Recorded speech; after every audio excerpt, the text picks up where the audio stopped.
दोस्तों, tax payer के साथ इनकम टैक्स डिपार्टमेंट का कोई झगड़ा ना हो, इसे कम करने के लिए इनकम टैक्स डिपार्टमेंट के द्वारा लिमिट बढ़ाई गई है 17 सितंबर 2024 से, और इसके लिए नया सर्कुलर जारी कर दिया गया है, जिससे कि टैक्स पेयर को बहुत बड़ी रिलीफ मिली है। तो इस वीडियो में हम इस न्यूज़ के बारे में कंप्लीट डिस्कशन करेंगे, तो आप इस वीडियो को अंत तक ज़रूर देखें ताकि आप समझ पाएँ कि आप इससे कैसे बेनिफिट ले सकते हैं। CS Satbir Singh YouTube channel पर आपका स्वागत है। इनकम टैक्स की कंप्लायंस करना दिन ब दिन मुश्किल होता जा रहा है, क्योंकि इनकम टैक्स बदल रहा है। इसलिए आप हमारे यूट्यूब चैनल को सब्सक्राइब कर लें ताकि आपको इनकम टैक्स के रेगुलर अपडेट मिलते रहें। आप हमें व्हाट्सएप चैनल और Telegram channel CS Satbir Singh tax heal पे भी सब्सक्राइब कर लें। लिंक वीडियो की डिस्क्रिप्शन में भी दिया गया है, कमेंट में पिन किया गया है, ताकि आपको टैक्स के रेगुलर अपडेट आपके मोबाइल पे ही मिलते रहें। दोस्तों, यदि इनकम टैक्स एक्ट में डिमांड क्रिएट कर दी गई है इनकम टैक्स ऑफिसर के द्वारा, यानी कि असेसिंग ऑफिसर के द्वारा, तो उस केस में टैक्स पेयर भी अपील फाइल कर सकता है और इनकम टैक्स डिपार्टमेंट भी अपील फाइल कर सकता है। तो जैसा कि असेसिंग ऑफिसर के द्वारा टैक्स डिमांड निकाला गया है, तो उस केस में tax payer income tax appeal file कर सकता है। सबसे पहले commissioner of income tax appeal के पास अपील फाइल की जाती है। यदि टैक्स पेयर के फेवर में ऑर्डर आ जाता है, तो उस केस में इनकम टैक्स डिपार्टमेंट आगे अपील फाइल कर सकता है इनकम टैक्स अपीलेट ट्रिब्यूनल के पास। और यदि टैक्स पेयर की अगेंस्ट ऑर्डर आ जाता है, तो भी यहाँ पे टैक्स पेयर अपील फाइल कर सकता है इनकम टैक्स अपीलेट ट्रिब्यूनल के पास। इसी प्रकार यदि इनकम टैक्स अपीलेट ट्रिब्यूनल भी टैक्स पेयर के फेवर में ऑर्डर पास कर देता है, तो उस केस में income tax department appeal file कर सकता है हाई कोर्ट के पास। और यदि टैक्स पेयर के अगेंस्ट ऑर्डर पास किया जाता है, तो उस केस में टैक्स पेयर भी अपील फाइल कर सकता है हाई कोर्ट के पास। इसी प्रकार यदि हाई कोर्ट भी टैक्स पेयर के फेवर में ऑर्डर पास कर देती है, तो इनकम टैक्स डिपार्टमेंट आगे अपील फाइल करता है सुप्रीम कोर्ट के पास। इसी प्रकार यदि टैक्स पेयर के अगेंस्ट ऑर्डर पास किया गया है हाई कोर्ट के द्वारा, तो टैक्स पेयर भी अपील सुप्रीम कोर्ट में कर सकता है। लेकिन इनकम टैक्स डिपार्टमेंट कितने अमाउंट से ज़्यादा के केस में अपील फाइल कर सकता है इनकम टैक्स अपीलेट ट्रिब्यूनल पे, हाई कोर्ट में, सुप्रीम कोर्ट में, इसके लिए इनकम टैक्स डिपार्टमेंट ने लिमिट सेट की थी कि यदि उससे ज़्यादा का टैक्स इफेक्ट होगा तो ही आगे अपील फाइल की जा सकती है टैक्स पेयर के against. Otherwise income tax department आगे अपील फाइल नहीं करेगा। तो यदि टैक्स पेयर के फेवर में ऑर्डर आ जाता है, तो उसके बाद इनकम टैक्स डिपार्टमेंट कोई कार्रवाई नहीं करेगा। तो इसके लिए लिमिट दी गई थी। अब इन लिमिट में बड़ा बदलाव सरकार ने कर दिया है। दोस्तों, मॉनेटरी लिमिट इस प्रकार थी, यदि commissioner of income tax appeal के द्वारा ऑर्डर पास कर दिया गया है टैक्स पेयर की फेवर में और अमाउंट 50 लाख रुपए तक रहता था, तो उस केस में इनकम टैक्स डिपार्टमेंट आगे अपील फाइल नहीं कर सकता था इनकम टैक्स अपीलेट ट्रिब्यूनल के पास। अब इस लिमिट को बढ़ा के 60 लाख रुपया कर दिया गया है 17 सितंबर 2024 से। इस प्रकार यदि 60 लाख रुपए तक का टैक्स इफेक्ट है और ऑर्डर टैक्स पेयर की फेवर में आ गया है CIT अपील से, तो उसके against income tax department appeal file नहीं करेगा इनकम टैक्स अपीलेट ट्रिब्यूनल के पास। इसी प्रकार हाई कोर्ट के पास भी अपील फाइल करने के लिए लिमिट थी, यानी कि यदि टैक्स पेयर की फेवर में ऑर्डर आ जाता है इनकम टैक्स अपीलेट ट्रिब्यूनल से, जहाँ पे के जो टैक्स इफेक्ट है वो 1 करोड़ रुपए तक है, तो उस केस में income tax department appeal file नहीं कर सकता था आगे हाई कोर्ट में। अब इसे बढ़ा के 2 करोड़ रुपया कर दिया गया है। इस प्रकार अब यदि income tax appellate tribunal tax payer की फेवर में ऑर्डर पास कर देता है जहाँ पे कि टैक्स इफेक्ट 2 करोड़ रुपए तक रहता है, तो उसके against income tax department high court में अपील फाइल नहीं कर सकता।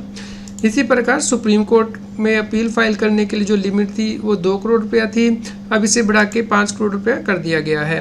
इस प्रकार यदि अब हाई कोर्ट ने कोई ऑर्डर पास कर दिया है टैक्स पेयर की फेवर में जहाँ पे कि टैक्स इफेक्ट 5 करोड़ रुपए तक है, तो उसके अगेंस्ट अब income tax department appeal file नहीं करेगा सुप्रीम कोर्ट में।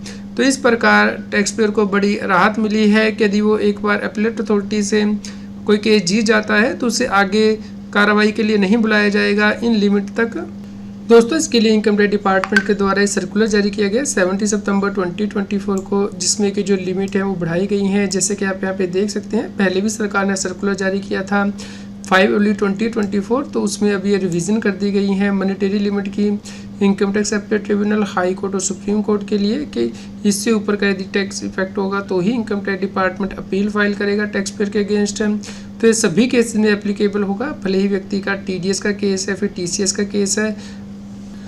तो क्या यदि इन लिमिट से ज़्यादा टैक्स इफेक्ट है तो क्या हर केस में income tax department appeal file करेगा? जी नहीं, इसके लिए भी यहाँ पे क्लैरिफाई कर दिया गया है कि अपील इसलिए नहीं फाइल की जाएगी कि tax effect in monetary limit से ज़्यादा है। हर केस में इनकम टैक्स ऑफिसर के द्वारा डिसाइड किया जाएगा कि क्या उसे इनकम टैक्स एक्ट के अंतर्गत अपील फाइल करनी है या नहीं, और ऑब्जेक्टिव यही रहेगा कि जो टैक्स पेयर के साथ लिटिगेशन है वो कम से कम की जाए। तो हर केस के जो फैक्ट हैं वो स्टडी करने के बाद डिसाइड किया जाएगा यदि टैक्स इफेक्ट इन लिमिट से ज़्यादा है कि क्या income tax department appeal file करेगा या नहीं। तो जो मॉडिफिकेशन है वो उस दिन से इफेक्ट में आ गया है जिस दिन ये सर्कुलर जारी हो गया है, यानी कि 17 सितंबर से। इस प्रकार यदि कोई स्पेशल लीव पटिशन है या फिर अपील है जो फाइल की जाएगी सुप्रीम कोर्ट में, हाई कोर्ट में, ट्रिब्यूनल में, अब से उनमें इन लिमिट का ध्यान रखा जाएगा इनकम टैक्स डिपार्टमेंट के द्वारा। और यहाँ पे ये भी क्लैरिफाई कर दिया गया है कि यदि कोई अपील ऑलरेडी पेंडिंग है या SLP पेंडिंग है सुप्रीम कोर्ट के पास, हाई कोर्ट के पास या फिर ट्रिब्यूनल के पास, उसे विड्रॉ भी किया जाएगा क्योंकि वो जो अमाउंट है टैक्स इफेक्ट का इन लिमिट से कम है। तो इस प्रकार ये बहुत बड़ी रिलीफ है टैक्स पेयर के लिए कि अब इनकम टैक्स डिपार्टमेंट आगे टैक्स पेयर के अगेंस्ट अपील फाइल नहीं करेगा यदि टैक्स पेयर एक बार अपील में जीत जाता है। दोस्तों यहाँ पे टैक्स इफेक्ट का क्या मतलब होगा, इसे भी इनकम टैक्स की सर्कुलर में क्लैरिफाई किया गया था कि जो टैक्स टोटल इनकम पे असेस किया गया इनकम टैक्स ऑफिसर के द्वारा और उसमें से आप जो टैक्स है जो कि अनडिस्प्यूटेड है उसे लेस कर देंगे तो बैलेंस जो डिस्प्यूटेड टैक्स है वो आ जाएगा। तो इस प्रकार टैक्स इफेक्ट में सरचार्ज और सेस वो भी ऐड होता है, लेकिन इंटरेस्ट इसमें ऐड नहीं किया जाता है। लेकिन यदि इंटरेस्ट की चार्जेबिलिटी ही डिस्प्यूट में है तो ही उसे टैक्स इफेक्ट में लिया जाएगा। और यदि किसी व्यक्ति का इनकम टैक्स रिटर्न में लॉस था तो उस केस में उस लॉस के ऊपर जो नोशनल टैक्स है वो कैलकुलेट किया जाएगा और देखा जाएगा कि क्या वो लिमिट से ज़्यादा है या नहीं। इसी प्रकार यदि पेनल्टी ऑर्डर किसी टैक्स पेयर के अगेंस्ट पास किया गया है तो देखा जाएगा कि कितनी पेनल्टी जो है वो डिलीट की गई है, रिड्यूस की गई है, ताकि जो मॉनेटरी लिमिट है वो डिसाइड की जा सके। यदि कोई व्यक्ति TDS या फिर TCS टाइम से पे नहीं करता है या गलत पे करता है तो उस केस में भी इनकम टैक्स ऑफिसर के द्वारा डिमांड निकाल दी जाती है। तो इस केस में टैक्स इफेक्ट कैसे देखना है इसके लिए भी सर्कुलर में क्लैरिफाई किया गया था कि इस केस में उस असेसमेंट ईयर के लिए जितने भी ऑर्डर पास किए गए हैं उनको क्युमुलेटिव किया जाएगा, यानी कि टोटल करके देखा जाएगा कि कितना टैक्स इफेक्ट आ रहा है और उसमें जो इंटरेस्ट है वो भी ऐड किया जाएगा, यानी कि जो TDS या फिर TCS लेट जमा कराया है उसके ऊपर जो इंटरेस्ट बनता है उसे ऐड करके टैक्स इफेक्ट देखा जाएगा। यदि ये मॉनेटरी लिमिट से ज़्यादा होगा तो ही अपील फाइल की जाएगी इनकम टैक्स डिपार्टमेंट के द्वारा।